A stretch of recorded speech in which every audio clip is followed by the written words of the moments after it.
अस्सलाम वालेकुम भाई लोगों, क्या हाल है? खैरियत से हैं? आज पहला रमज़ान है और 19 फरवरी सन 2026 है। और सबको पहला रोज़ा मुबारक, रमज़ानुल मुबारक का चाँद मुबारक, ये महीना मुबारक। और आज आप लोगों ने माशाल्लाह पहला रोज़ा रखा होगा, तो ज़ाहिर-सी बात है थोड़ा-सा जो है सुस्ती सी आएगी, लेकिन खैर रमज़ान है, ऐसे गुज़र ही जाते हैं। मगर कहने का मकसद ये है कि आज अगर आप लोगों ने रोज़ा रखा है ना, तो सिर्फ़ अपने आप को ही लगने दीजिएगा कि मेरा रोज़ा है। दुनिया को, माशरे को, घर वालों को मत बताइएगा कि मेरा रोज़ा है, अपने अमाल के तरीके से।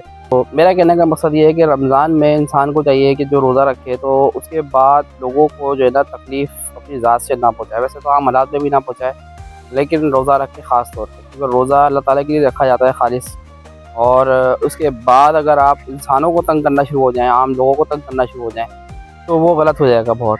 तो इसलिए मेरा मानना है कि यार रोज़ा इंसान अपने लिए रखता है, अपनी ज़ात के लिए रखता है, भूखा रहता है, दिन भर की रूटीन चेंज हो चुकी होती है। लिहाज़ा उसको ये चाहिए कि रोज़ा रख कर जो है ना इंसान अपने आप को तब्दील करे और अपने आप को अल्लाह के हवाले करे, और बिलख़ुसूस अपने जो जिसका मेन मकसद है तक़वा हासिल करना, वो हासिल करे, ना कि वो फ़ाका करे। क्योंकि फ़ाका करने के बाद इंसान एक दूसरे पे ज़ाहिर बात है गुस्सा हो तो समझ में भी आती है, क्योंकि वो फ़ाका कर रहा है और अपने जिस्म को तकलीफ़ दे रहा है, अपने आप को तकलीफ़ दे रहा है, खाना नहीं खा रहा है, नींद पूरी नहीं कर रहा है, लिहाज़ा वो एक तरह से अपने आप को मुश्किल में डाल रहा है। तो आपको सोचना है कि क्या आप फ़ाका कर रहे हैं या आप रोज़ा रख रहे हैं, ठीक है। दूसरी बात ये कि 1981 में ज़िया-उल-हक़ साहब मरहूम ने जो है एक ऑर्डिनेंस पास किया था, रमज़ान एहतराम ऑर्डिनेंस।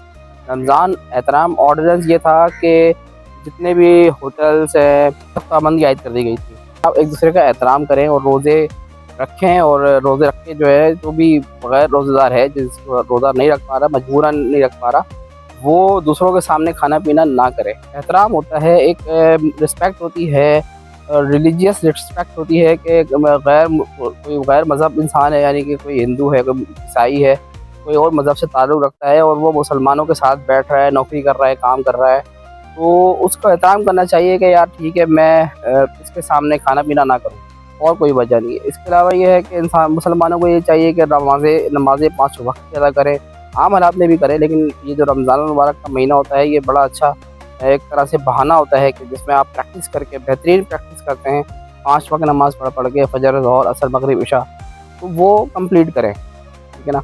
और जो दिन भर की रूटीन है उसमें ये चीज़, जैसे कि आजकल मोबाइल का दौर है, लोग मोबाइल पे देखते रहते हैं हर वक्त, तो कोशिश करें मोबाइल में अगर आप लग भी रहे हैं तो ऐसी वीडियोस देखें जो मजहबी, जो आपको इस्लाम सिखा रही हो, जो दीन सिखा रही हो, ना कि ऐसी वीडियो देखें जो कंट्रोवर्सीज़ में पड़ रही हो। जैसे कि आप जो है ना, नमाज़ें कितनी हैं, हाथ कहाँ बांधने, यहाँ बांधने, यहाँ बांधने, यहाँ बांधने, और ख़ास तौर पे रमज़ानों में ये टॉपिक बड़े आम हुआ करते हैं।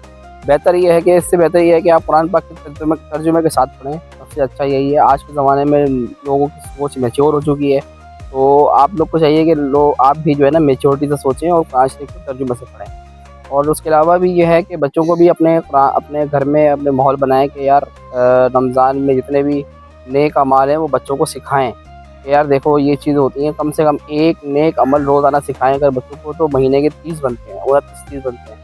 वो इंसान अपने बच्चों को सिखाएगा तो बेहतरीन परवरिश सिर्फ रमज़ान में ही कर सकता है। यानी एक नेक अमल क्या हो सकता है कोई भी, यानी पहले अगर आप अपने बच्चे को सिखाएं कि देखो ये रोज़े जो रखे जा रहे हैं ये किस्म की ज़कात है, ये रोज़े जो रखे जा रहे हैं ये रोज़े इसलिए रखे जा रहे हैं कि अल्लाह ताला ने हमसे पहले वाली कौमों पर भी फ़र्ज़ किए थे, लिहाजा इन रोज़ों को रखना हर मुसलमान पर फ़र्ज़ है।